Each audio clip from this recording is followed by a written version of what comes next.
안녕하십니까. 홍티 경매TV 유튜브를 시작하면서 아장내기 홍티 인사드리겠습니다. 아장내기 유튜브는요, 이제 부동산 경매에 대해서 불필요한 권리 분석은 깔끔하게 쓰레기통에 버리고요, 우리가 낙찰자로서 꼭 알아야 하고 여러분들이 꼭 필요한 것만 제가 엄선해서 핵심만 딱 집어서 말씀을 드리겠습니다. 실제로 아마 여러분도 그냥 스터디라고 생각하시면요 가장 좋을 것 같고요, 또 우리가 함께 공부하고 함께 생각하면서 이렇구나, 이렇게 알아가는구나, 이렇게 유익한 스터디가 될 거라고 저는 생각을 합니다.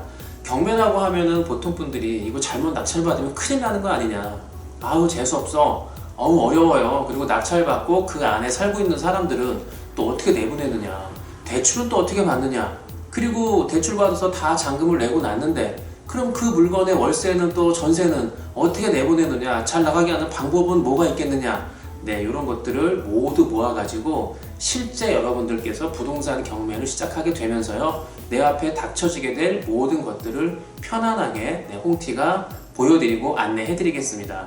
아마 요 홍티를 잘 따라서 오시면은요, 여러분들 정말 유익한 스터디가 될 거라고 생각을 하고요. 그리고 시시때때 수시로 제가 업로드해서 올려드릴 테니까 여러분들 홍티 경매를 통해서 정말 유익하고 2019년 여러분들께서 부동산을 통해서 좀 도약하게 될 그 한 해가 될 수 있기를 제가 기원합니다.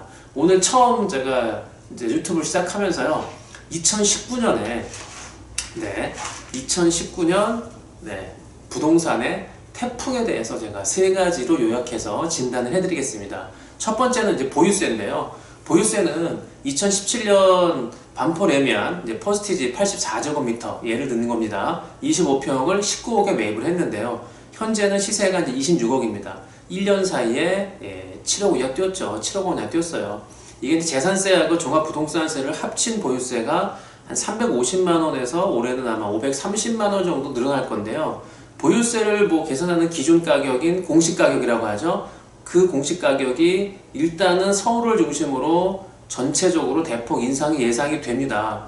지금까지는 시세보다 턱없이 낮은 공시가격 때문에 이제 세금을 좀 낮게 냈는데, 조금밖에 안 냈는데, 이제는 그 공시가격을 현실화 해가지고 시세 반영률을 높여서 이제 반영하겠다는 뜻이죠.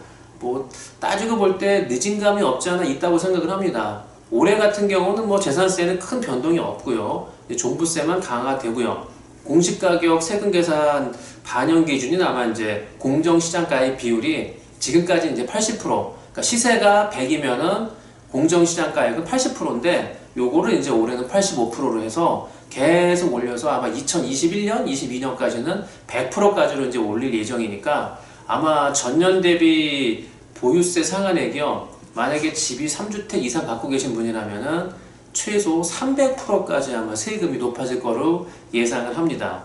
이렇게 이제 공시가격이 상승이 되니까 지난해 15억 되는 아파트가 이제 올해 20억이죠. 이게 시세 반영이 되면서 보유세는 424만원에서 올해 아마 922만원으로 한 2배, 한 2.2배 정도 늘어날 건데요. 그런데 이제 그걸 다 내는 건 아니고요, 세부담 상한액이라는 게 있어요. 그래서 실제 납부할 세금은 635만원 정도라고 보시면 됩니다. 근데 이제 이렇게 한 채를 보유하고 있는데, 여기에다가 이제 한 채 더 10억 이상 되는 아파트, 한 10억이라고 예상을 하죠.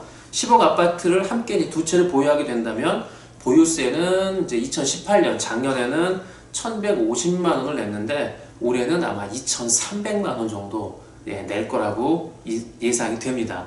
세금이 많다고 이제 아우성을 치잖아요. 신문 기사에서도 호들갑을 좀 떨고 있긴 한데요. 글쎄요, 저는 이렇습니다. 20억 하는 아파트, 만약에 그 아파트에 대출이 없다고 가정을 하고요, 그렇게 해서 살고 계시는 분이라고 하면 20억 되는 아파트에 빚도 없이 살고 있다. 그분이 세금 635만원이 많다. 그게 과하기 때문에 생활이 어렵다. 글쎄요, 그런 표현은 우리 아장내기 이 유튜브를 많이 듣고 또 여러분들이 월급만큼 월급 외로다가 좀 벌고 싶으신 분들, 정말 저한테 많이 물어보시는 300만원 월세 수익을 목표로 하는 분들한테는 심각한 아마 상처와 조금 어이없음, 이런 게 될 거라고 생각을 하고요. 뭐 그런 기사는 사실 조금 확인을 좀 하고 써야죠. 20억 이상 있는 사람이 전국에 얼마나 있겠습니까? 예. 그런 분들이 그 세금이 많다고 아우성친다고 하는 표현은 조금 과하다라는 생각을 하는 거고요. 자, 다음에 두 번째는 이제 첫 번째 보유세였고요. 두 번째는 재건축 부담금이죠. 이제 최근에 이제 강남의 재건축 시장에 그 재건축 초과이익 환수제라고 여러분들 알고 계시죠? 공포가 좀 커지고 있는데 그 초과이익 환수제라는 건 뭐냐면 재건축을 함으로써 집값이 올라가잖아요. 아무래도 낡은 집보다 새 집을 지으니까. 그래서 그 집값이 올라가는 그 범위만큼에 대한 세금을 내라는 거죠. 어찌됐든 그 환수제에 따라서 뭐 해당 지역의 어떤 평균 집값에 대한 상승분, 그 초과하는 개발 이익이 이제 재건축 부담금으로 이제 다가오겠죠. 이제 환수가 되니까. 그러다 보니 강남 4구 재건축 부담금이 조합원당 아마 평균 4억 4천만 원에서 많게는 이제 8억 한 4천만 원까지로 인상될 거라고 예상이 되는데요. 아마 조합원 1인당 아마 평균 그 개발 이익에서 3천만 원만 넘을 시에는 그 이상부터는 최대 50%까지가 부담금으로 납부를 해야 되니까 세부담이 상당히 다가오죠. 이렇게 이제 재건축 부담이 올라가자 이제 재건축 추진되는 것들이 조금 늦춰지거나 지지부진해지는 게 사실이죠. 뭐 예를 들어서 반포주공 1단지라든가 대치동의 뭐 쌍용 1차, 2차 아파트 같은 경우는 지금 사업 연기하는 쪽으로 아마 가닥을 좀 잡고 있는 것 같아요. 근데 재건축 부담금이 계속 커지니까 아마 재건축 시장이 올해는 위축될 거라고 저는 예상을 하고요. 뭐 재건축 부담금 예정액이 딱 이제 얼마다라는 게 가시화되면 투자 가치가 떨어지겠죠. 그 재건축 부담금까지 내면서까지 그것을 굳이 할 필요가 없기 때문에 투자하는 사람들도 아무래도 투자를 멈추게 되겠고, 글쎄요. 근데 이게 이제 단지 거기서만 멈추는 게 아니라 아마 이렇게 사업 차질이 빚어지게 되면은 한 4, 5년 정도 후 어떤 이제 그때 공급이 다 완료돼야 되는데 그런 공백기가 오기 때문에 뭐 여러 가지로 또 주택 시장에서는 좀 이리저리 문제가 있을 것 같다 이렇게 생각을 합니다. 다음에 이제 세 번째는 이제 깡통 전세인데요.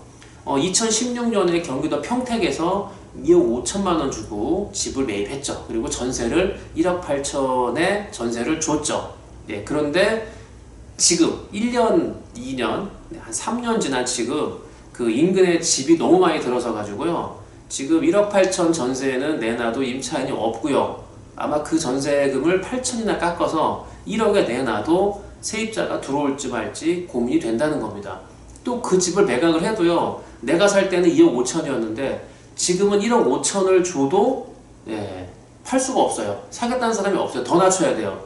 그러다 보니 1억 5천에 팔면은 전세도 못 주는 형국이니까 어떡하겠습니까? 결국에는 경매로 이어질 수밖에 없겠죠.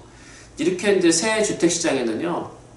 아마 깡통 전세 그 우려가 커지는 아파트, 주택 뭐 이런 빌라들이 많아질 것 같은데 뭐 결국에는 집값에다가 대출금이라든가 전세보증금을 합한 금액보다도 아래로 떨어지면은 뭐 그걸 팔아도 결국 빚도 못 갚고 전세금도 못 돌려주니까 뭐 이런 분들이 점점 많아질 것 같은데 그런 분들이 결국에는 그게 이행이 안 되면 약속 이행이 안 되면 뭐 결국에는 넘어올 때는 경매밖에 없겠죠. 그래서 아마 올해 경매 물건으로 전세금 때문에 또는 대출금보다 낮은 가격으로 이제 집값이 떨어져가지고 경매 신청이 되는 건수가 많아질 거라고 전 내다봅니다.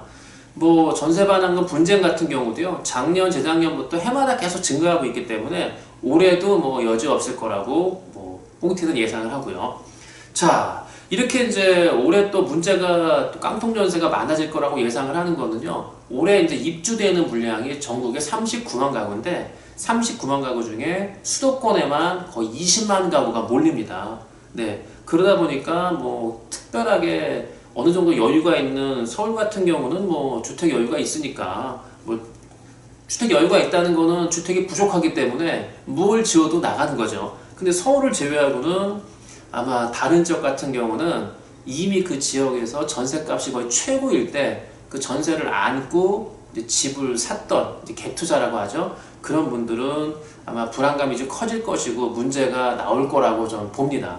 네, 2019년 여러분들 이 부동산 시장이 진짜 그야말로 제가 말한 세 가지가 돌고 돌아서 강풍이 될지 아니면은 뭐 찻잔 속의 태풍이 될지는 저도 기대 반 우려 반이 있는데요. 여러분들도 2019년 그 부동산 시장이 어떻게 바뀌는지 한번 예상을 해보시고 또 꼼꼼하게 기사도 보시면서 여러분들이 추구하는 그런 수익, 부동산 경매로 추구하는 것들을 통해서 많은 또 도움을, 또 이익을 받기를 바랍니다. 여기까지 할게요. 오늘 여러분들 안녕.